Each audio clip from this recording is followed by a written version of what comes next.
We will continue until total surrender. You know the phrase total surrender, like Nazi Germany at the time, like Imperial Japan at the time.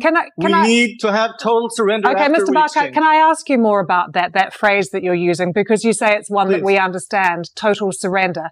Do you mean just total surrender of the Hamas militants? Because Gaza is a place that is run by Hamas. We're talking about civil society in Gaza as well. Who exactly is it that you want to surrender?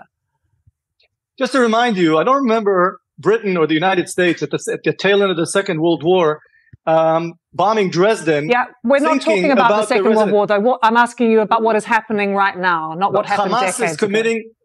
What Hamas is committing is worse than what the Nazis did. 14,000 civilians who have been killed. We completely appreciate many Israelis have lost their lives as well. But thousands of innocent civilians and children are dying in Gaza at the moment. Lizzie, you have to let me speak on this point, okay? It's not a number game.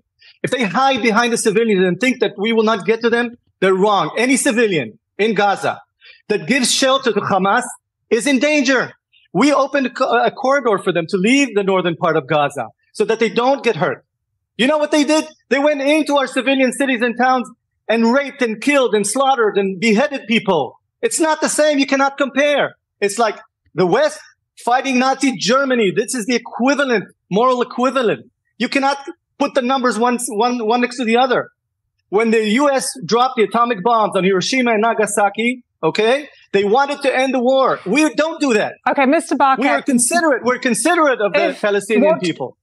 There are many people who would disagree with that statement, that you are considerate of Palestinian people. I have to say, I'm sorry, you've got lawyers around the world wanting to put Israel in front of the Hague for war crimes that have been committed in Gaza. The UN says it is a graveyard for children in Gaza at the moment. There are many who would dispute the fact that Israel has been considered. Go to Hamas leadership. Speak to Hamas leadership to put the white flag. Mr. Barker, what do you